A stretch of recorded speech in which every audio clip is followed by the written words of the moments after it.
On today's show, we go over the oversaturated money-making machine. Look into which fifth quarter was the Snoozefest of the week. And is it just me? Or is this season just a little bit dry?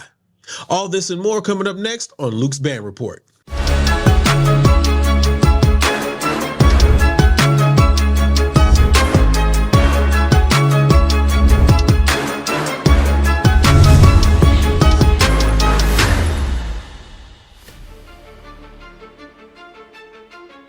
Good evening, afternoon, or whenever you're watching me right now. I mean, hey, whatever time it is. Anyway, my name is Jay Luke, the owner and operator of the Passion Is Network and the host of Talk That Talk. You can follow us on Instagram and TikTok at Real Talk That Talk. You can also pick up any of our merchandise at www.realtalkthattalk.com. All right, let's go ahead and jump into this thing. So first and foremost, I just want to say thank you to all the new subscribers that we have, man. Thank you for all the comments that I've been receiving from the past two shows. There's only been two shows so far, but I just appreciate all of the support and the comments that you guys are giving. And it's cool, you know, the comments that you give. If you agree, you agree. If you don't, you don't. And I think what I might end up doing too is probably reading some of the comments that I get on here and responding to them there, because man, it's so many, and it's like so many ways that I can respond to them, not like negatively, but there's just like so much information that I can give. And so because of that, I might just read a couple of them, pick whichever ones I want to read off, and then do it that way. But nevertheless, let's go ahead and get into the first topic. The first topic is the oversaturated money-making machine. And yes, I'm going to go ahead and call it out. Battle of the Bands.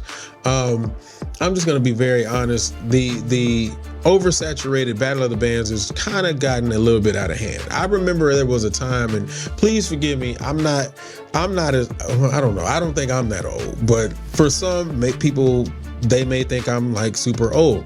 But the truth is, you know, I got into high school in 98, and in 98, the only big Battle of the Bands that I remember was the one that would, at least when I was in high school, is the one that would take place at the end of the year at Robertson Stadium in the city of Houston. And then they added like one more. I think it was like a Martin Luther King parade, or no, it was the Texas Southern Homecoming Battle of the Bands. It was something like that. But other than that, the market for Battle of the Bands was just not that high, you know, and really it was really dope because most of them either took place in the middle of the year or the end of the year, which was the culmination of everything that you had done throughout the year.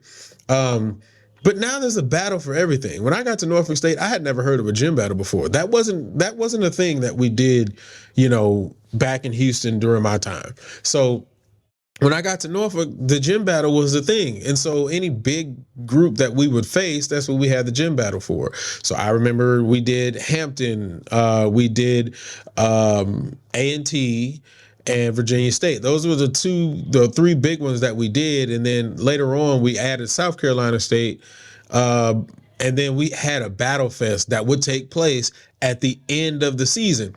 But now it's like, almost every other week, there's a new Battle of the Bands that's popping up. Somebody's got a new battle. There's a new high school battle. And then there's HBCUs that's coming to that battle. There's HBCU Battle of the Bands. My thing is this. At what point do we say, all right, the market is oversaturated? And what is the purpose of us doing them?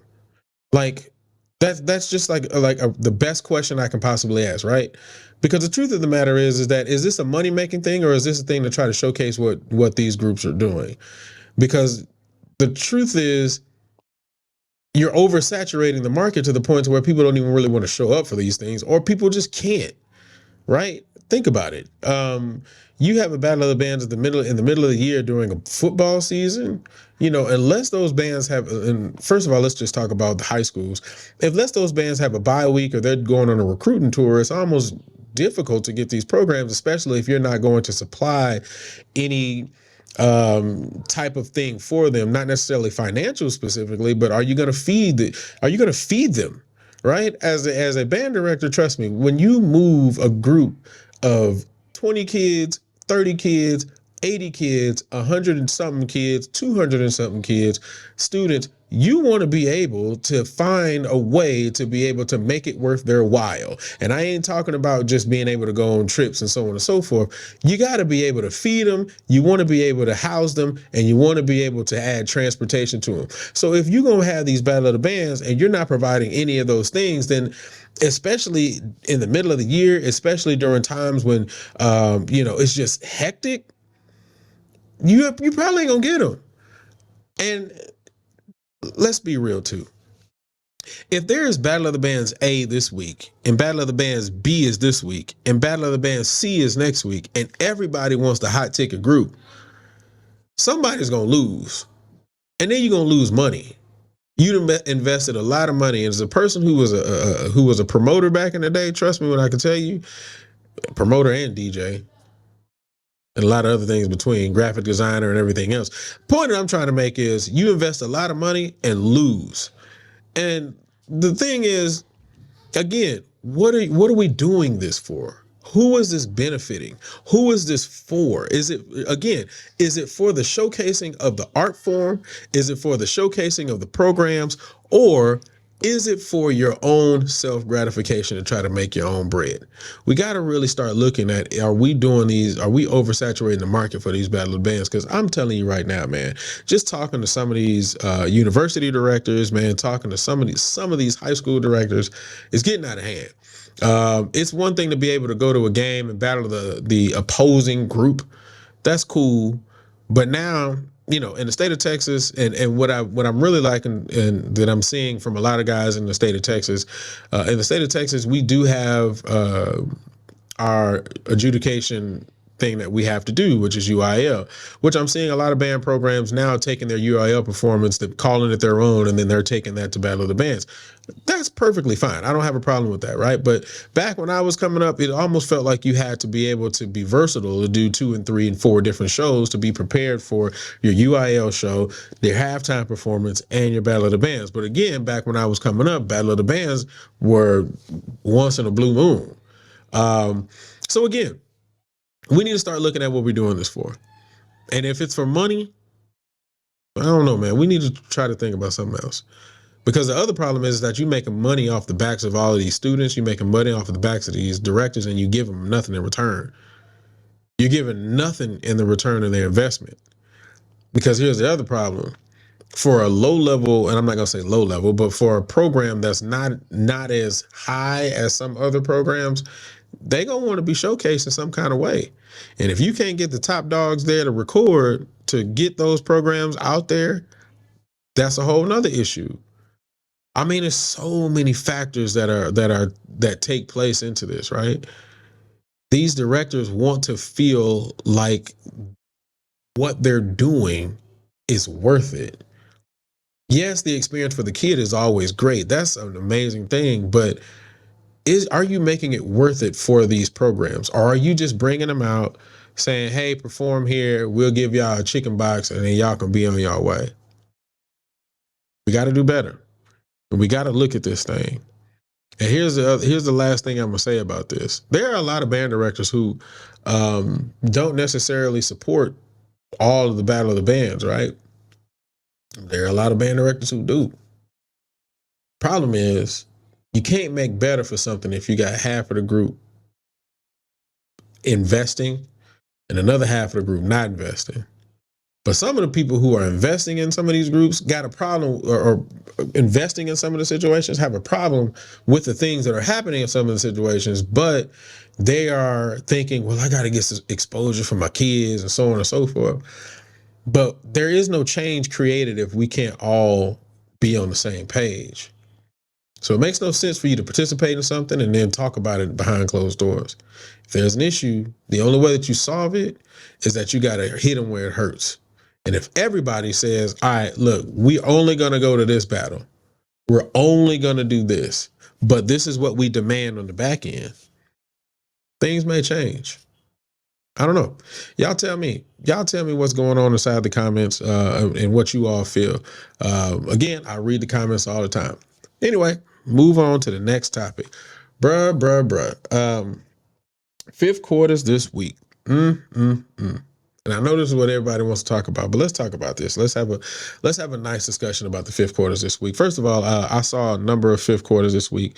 Um, I think it was Valley and UAPB. I think that was it. Valley and UAPB. And before I get into this, let me first, because I got to preface it by saying this right off the jump, right off the bat.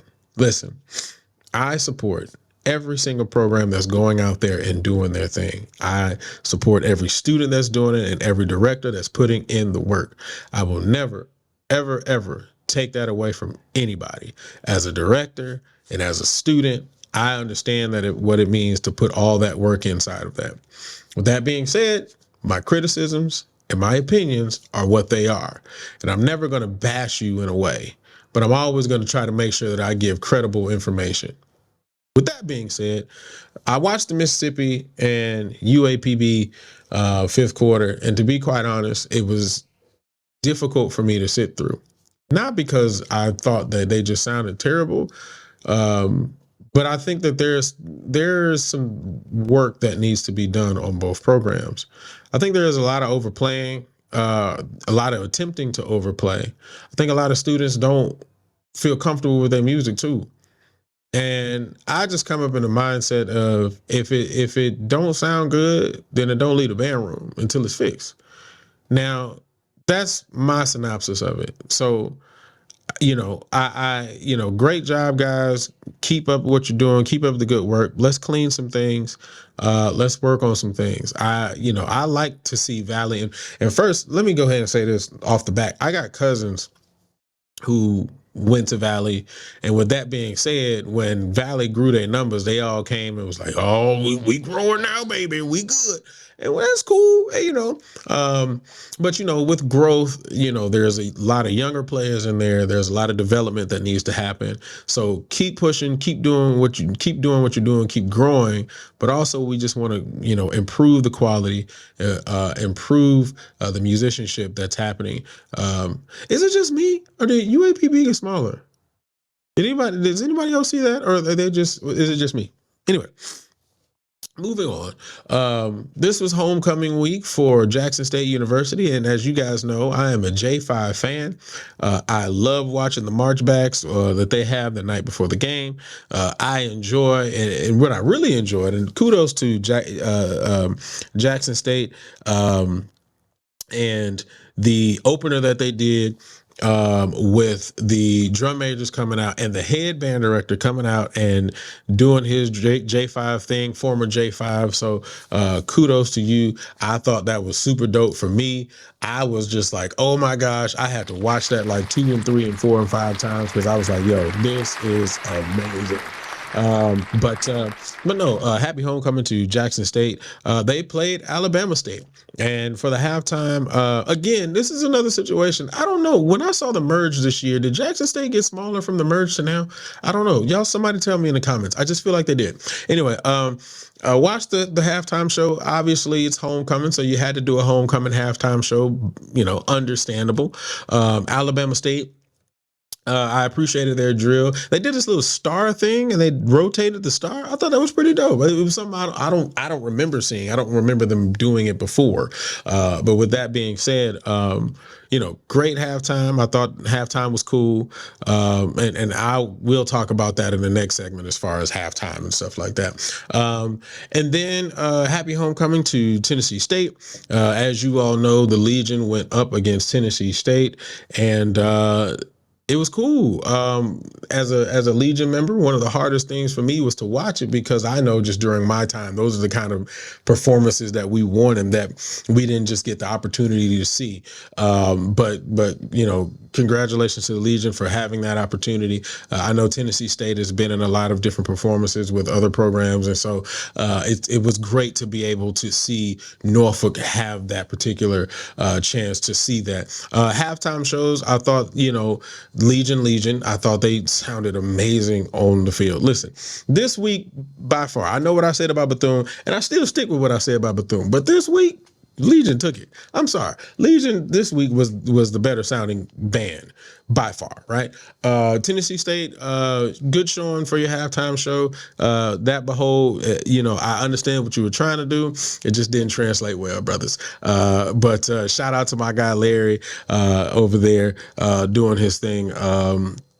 And obviously the staff at Norfolk State. But let's get into this fifth quarter, because I know that was the conversation that you guys were looking for. And I'm going to be very honest with you. The snooze fest for me this week was the Jackson State and Alabama halftime. I'm just going to be very honest. Listen. I'm not going to give you guys this information and not sit up here and share my thoughts on this. This is why for me, and I know if you are in the comments right now, you are not going to agree, but hear me out. Listen to what I'm saying. The battle for me was almost an overblowing contest, right?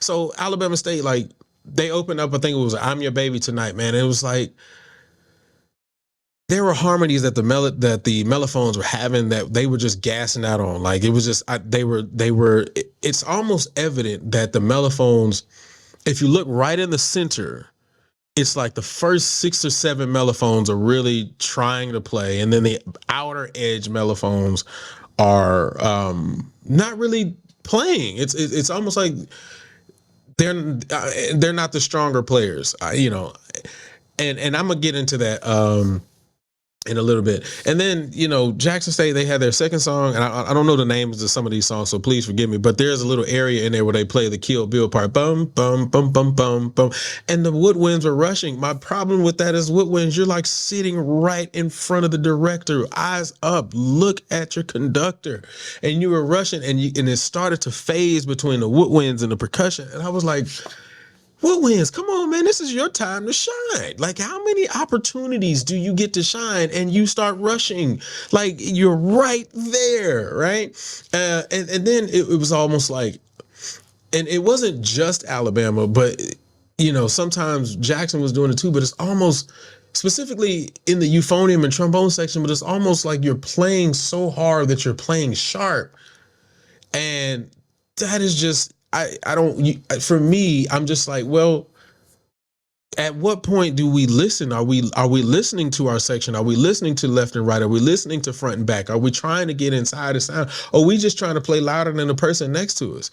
And are we overextending the horn to the point to where we're playing sharp? And then, we're playing these, good arrangements with really nice chords in them, but we're not thinking about chord qualities, right? Pitch tendencies, how these things work, and so sometimes people are playing, and I'm just going to give an example. Sometimes you're playing a major triad, but the third is like super sharp. Like, so it takes some of the beauty out of what you guys are trying to do, and then there was one of the things that happened. I think it was Jackson State. The trumpet started with some song and the crowd went nuts. It was like, oh yeah, woo. And I'm like, there was absolutely no articulation in that. It's just, was it the fact that they just played high and loud? Like, I don't know. To me, that gets to the point of the conversation I've had before, right? Where we let the crowd dictate, who we are. And I think that's kind of what's happening, man. It was, it's just, I don't know, man. That for me, it was so many things that were happening that was so frustrating that it became hard to watch, because it was just thing after thing after thing, right? One of the I think it was either a mellophone or a trumpet with the Alabama State had this early entrance, and everybody, ooh, and really, and let's be fair, right? And I'm not going to be that guy who tries to act like they're perfect, but I don't remember ever in my life having an early entrance. But what I will say is that can be diminishing to a student. Not only the fact that they miss it and they probably got cussed out, by a section leader or whatever, but then you hear the crowd go, ooh, And all of a sudden you just kind of hear the upper brass kind of like go in just a little bit, because there's a level of uncomfortability, because now people have heard it and now people recognize they hear it. You know what I'm saying? Like, it was just those things. It was a sforzando that I think Alabama State gave at the end of one of their songs, and it was just out of tune. It was just out of tune. You can tune a sforzando. What happens is, let me tell you what happens. What happens is that we try to go down on the sforzando and then crescendo up, but we back off on air, and then our air goes flat. Our tone goes flat. We gotta be better. We gotta be better.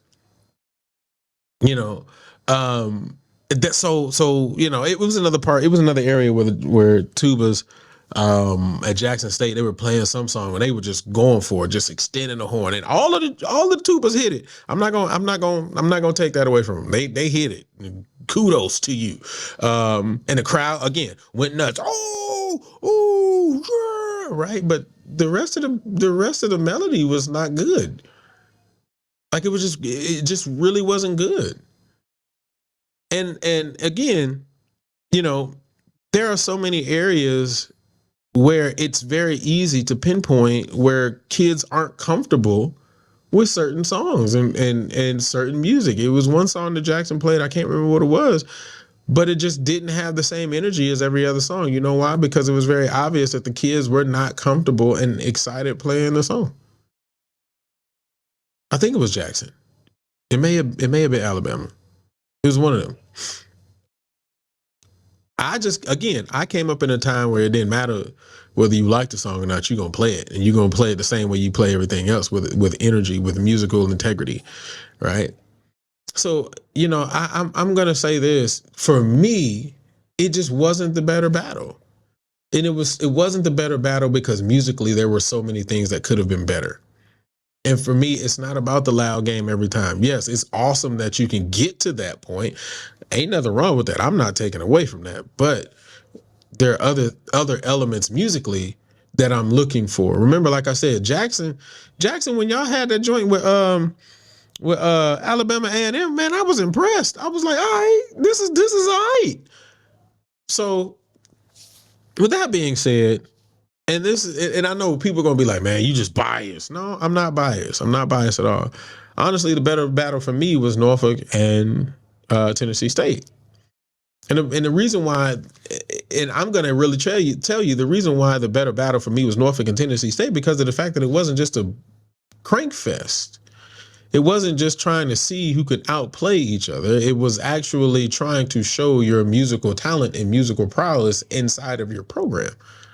There were times when Norfolk, and Tennessee State tried to or played the loud game with the Dirty Diana battle, which I thought was pretty cool. And let me tell you like this. This is how, and I may get flack from Legion family. This is how I'm going to show you that it's not about a bias, because when Norfolk went into it, I honestly didn't think that they were going to give the great showing that they did from the stands. Here's the reason why. As a Legion member, we have dominated the field. We dominated. We came in there and we dominated. That's what we're gonna do. We are gonna dominate. So we've always dominated the field. But to be quite honest, for years, our stands present leaves much to be desired. One of the greatest stand years that we've had, I can definitely say, is '09, right? But what happened with this game, and also was a slap in the face to me, was the fact that we've also been very good at stepping up to the plate in a moment. And Legion has been very good for that. During a normal game and stuff, our stand presence is blah blah blah. But when we know that the lights are on and the stage is there, we step up in the moment. So yeah, I did not, from a stand perspective, have the highest hopes for the Legion pulling this out. I thought they were gonna do well, but they were right in there with Tennessee. And shout out to Killer Kev, man, for getting the stands footage as well. Good job on the sectional footage. But anyway, going back to the fifth. Yeah, the Dirty Diana battle was nice. I said it before. for somebody who was in the band who played Dirty Diana, I figured that girl was about as dirty as you can possibly get. But they found a way to make it a little different, and I appreciated that. Now, obviously, there's going to be a difference in volume between the two programs, right? Because I think Tennessee had like 428 tubas, um, but um, I don't think that Norfolk lost that battle. I actually think Norfolk won that battle, not being biased. By this margin and this margin alone, they sounded better from a cleanliness standpoint, from a cohesive standpoint. And I'm not saying that Tennessee sounded bad. There were some songs that I feel like Tennessee could have sounded better on, but in totality, I think that they didn't sound bad. I think that they did a really good job. But pound for pound, I think that um, Norfolk did a better job as far as cleanliness, as far as quality of sound. Um,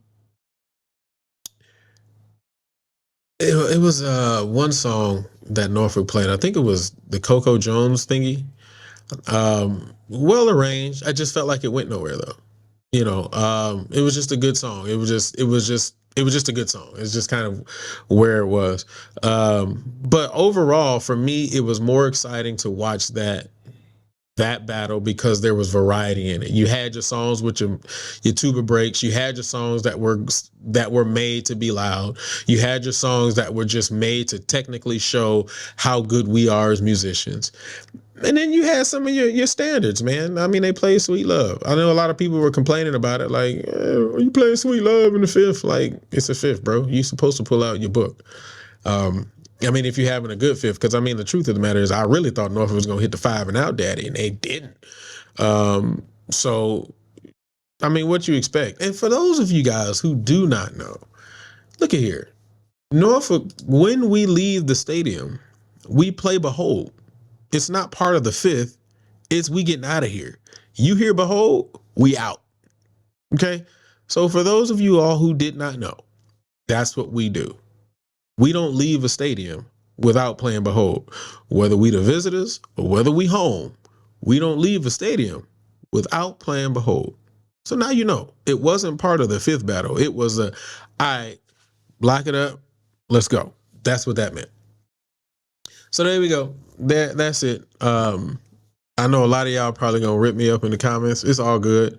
I'm not tripping. Again, I'm gonna read some of these comments and we're gonna comment on them on here. Let's get to the last thing because I feel like that part took up a lot of time.